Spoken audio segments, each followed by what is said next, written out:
네, 오늘은 요한일서 4장 12절, 13절 말씀을 공부하도록 하겠습니다. 우리 한 목소리로 한번 같이 읽겠습니다. 시작. 어느 때나 하나님을 본 사람이 없으되 만일 우리가 서로 사랑하면 하나님이 우리 안에 거하시고 그의 사랑이 우리 안에 온전히 이루어지느니라. 그의 성령을 우리에게 주심으로 우리가 그 안에 거하고 그가 우리 안에 거하시는 줄을 아느니라. 아멘. 오늘 이 말씀을 공부하겠는데요, 여기 12절에 보면은 하나님을 본 사람이 없으되 하고 나오는데요, 그런데 하나님을 본 사람이 없으되 이 말은 우리가 좀 쉽게 이해가 되지 않는 말씀입니다. 왜냐하면 성경에 보면은 여러 인물들이 하나님을 본 것처럼 묘사되어 있기 때문에 그렇습니다. 그러나 이 말씀이 다른 구절과 모순되지 않는 것은, 여기에서 하나님을 보았다고 하는 것은 그 영광과 거룩함이 충만하신 하나님의 실체를 직접 본 사람이 없다라는 말입니다. 만약 아담 안에서 죄인된 사람이 그 영광 중에 계신 거룩한 하나님을 직접 본다면 그는 바로 심판을 받고 죽게 될 것입니다. 출애굽기 33장 20절에 보면은 하나님께서 모세에게 그렇다고 친히 말씀해 주셨습니다. 또 이르시되 내가 내 얼굴을 보지 못하리니 나를 보고 살 자가 없음이니라. 이렇게 말씀하셨어요. 그러므로 다른 성경 구절에 나오는 하나님을 보았다고 하는 것은 다 하나님의 실체를 보았다고 말하는 것이 아닌 것입니다. 하나님의 환상을 보았다든지 혹은 천사처럼 나타나신 하나님을 본 것입니다. 특별히 출애굽기 33장 11절에 보면 하나님께서 모세와 대면하여 말씀하셨다고 나옵니다.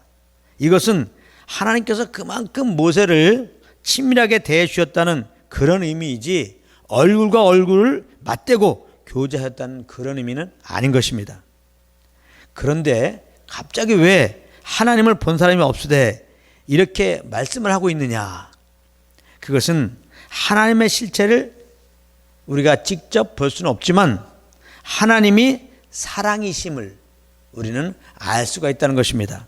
그러므로 많은 사람들이 아니, 보지 못하는 하나님을 어떻게 믿을 수 있느냐, 그렇게 따지기도 하지만 알고 보면 우리가 하나님을 보고 믿는 것이 아니라 하나님의 사랑을 알고 믿는 것입니다.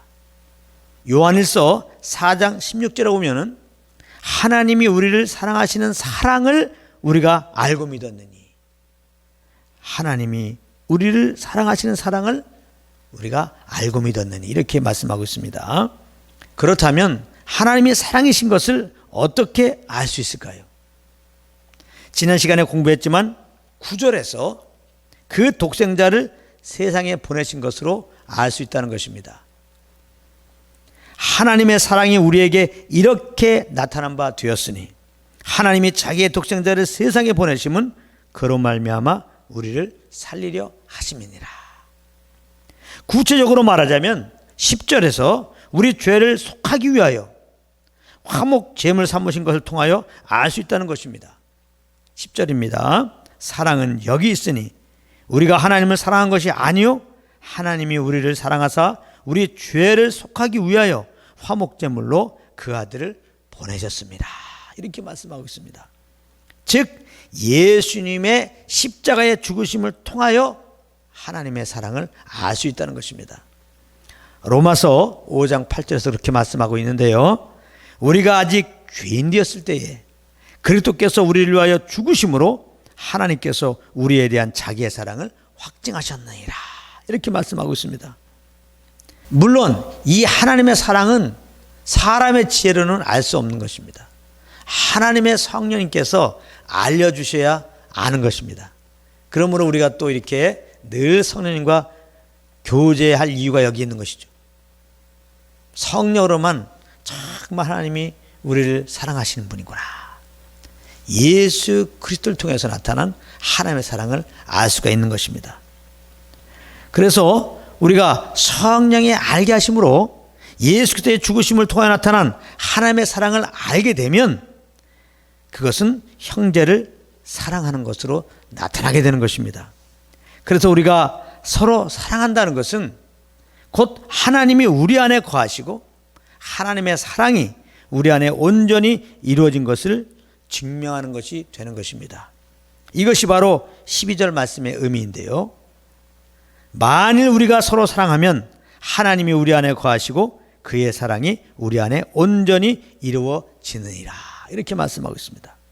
여기 하나님의 사랑이 우리 안에 온전히 이루어졌다는 말은 성령의 알게 하심으로 우리가 하나님의 사랑을 온전히 알게 되었다, 이런 의미가 되는 것입니다.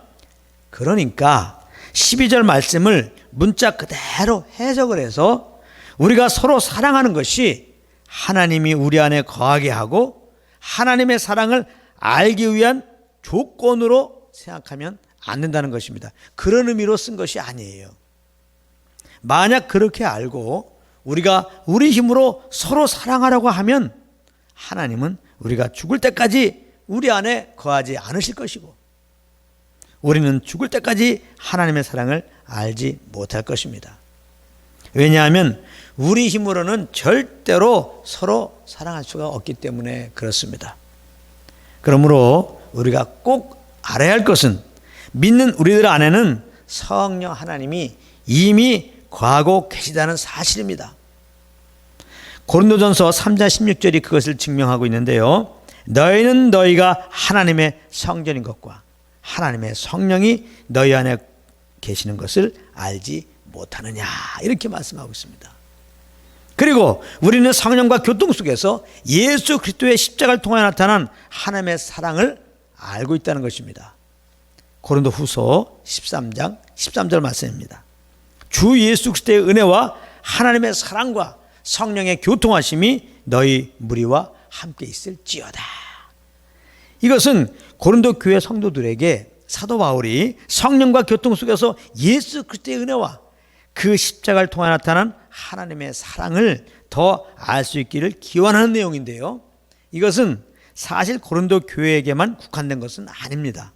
이것은 예수님의 이름으로 모인 모든 교회들에게 마땅히 있어야 될 것입니다. 사실 예수 이름으로 모인 무리들 가운데서 이런 일이 없으면 그것은 더 이상 교회라고 볼 수가 없는 것이죠. 그러므로 하나님의 사랑을 알려주시는 성령을 모시고 있는 우리들은 주님이 우리를 사랑한 그 사랑으로 서로 사랑하는 것이 마땅한 것입니다. 성령으로 말미암아 하나님이 우리를 사랑한 사랑을 알기 때문에 말이죠. 그러므로 계속 말씀드리는 바이지만 요한일서에서 나오는 우리 서로 사랑하자, 이 말씀의 의미는 우리가 우리 힘으로 서로 사랑하자 그런 것이 아니고 우리 안에 거하고 계시는 성령으로 말미암아 예수 그리스도의 십자가를 통해 나타난 하나님의 사랑을 더 알기에 힘쓰자, 이런 의미의 말씀인 것입니다. 그런 은혜가 여러분들 가운데 넘치기를 바랍니다. 이렇게 성령으로 하나님의 사랑을 아는 것을 성령 충만이라고 하는 것입니다. 그러므로 성령 충만은 곧 형제 사랑으로 나타나는 것이죠. 그리스도께서 우리를 살리시기 위하여 우리의 허물을 담당하심으로 죽으셨던 것처럼 형제를 살리기 위하여 그의 허물을 덮어주느라고 우리가 죽는 자리에 가는 것으로 나타나는 것입니다. 이것이 성령 충만한 자의 모습인 것입니다. 그러므로 항상 우리는 성령님이 네 안에 계신 것을 기억하고 이분의 음성에 귀를 기울여서 예수 그리스도의 십자가를 통해 나타난 하나님의 사랑을 아시고 그 사랑에 겨워서 사랑에 강권되어서 사랑에 압도되어서 그 사랑으로 형제들을 사랑하는 진정한 사랑 충만한 삶이 되시기를 우리 주 예수 그리스도의 이름으로 축복합니다.